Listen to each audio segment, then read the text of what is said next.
Kirsten, lovely to see you. Melancholia, did I say it right? Yep. Okay. Full disclosure, I love Lars von Trier's movies. Yep. Okay.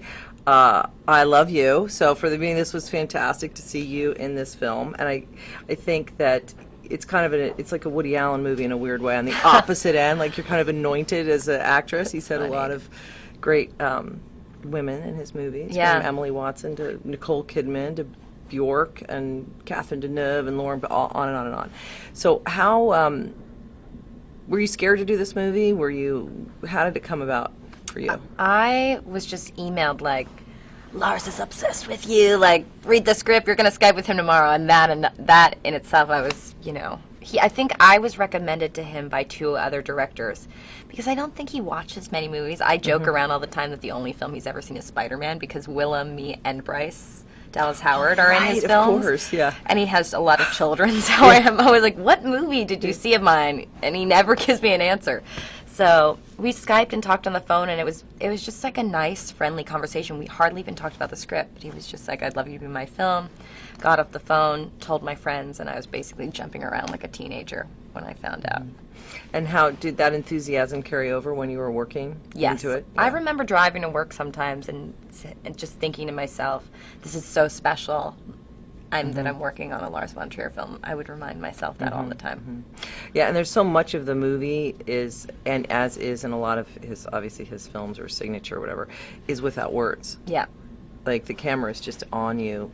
And in that beautiful wedding dress, by the way, was there how many dresses were there that you had to keep? 3, but I feel like my character hated wearing the wedding dress, Yeah. so I treated it like a old T-shirt, just dragged it around. How's his for you in that character? Obviously, the movie, basically Melancholia. It's the end of the world, or supposedly going to be happening, and so you never know what's going on throughout the whole bit of the movie. And you're, I guess, depressed in a way. How would you describe it? Yeah, I mean, I think Justine's romantically kind of always somewhere else in her head, but in more of, I always thought, she's with this guy, but there's this other guy that she never had, or something like some romantic, because there's that Wagner music playing throughout the whole thing. I just read the script and dug for clues, because Lars doesn't really like to talk about anything. He will improvise a little bit, but prior to the film, but yeah, so I just found my own clues. Like I thought, oh, maybe Justine is from this planet that's coming to Earth. Maybe that's what's drawing her to it. So I kind of mapped out my own, And does he let you do that? So there's no kind of...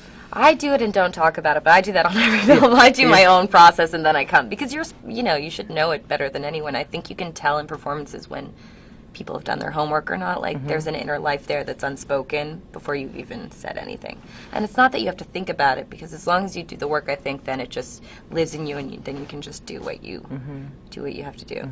So when you're on the set with all the actors, it's just like action. How many takes does he do?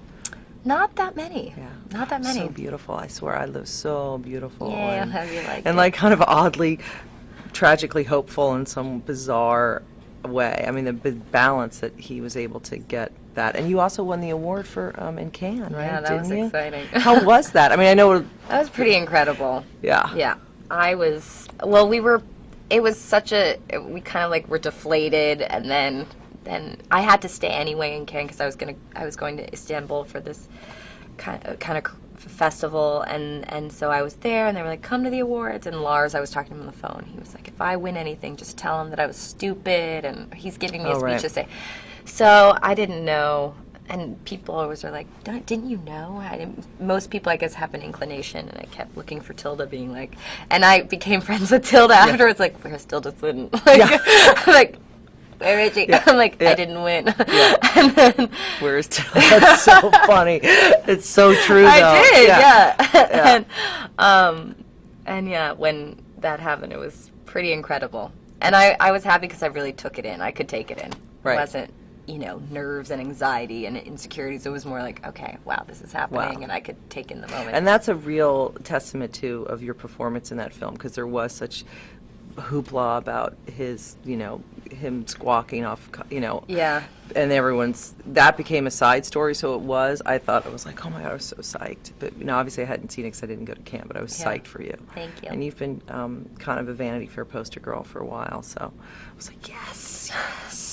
She did good. She did good. All right, Kirsten, thanks so Thanks. much. I love Thanks, that movie. You're Krista. awesome. Thank you.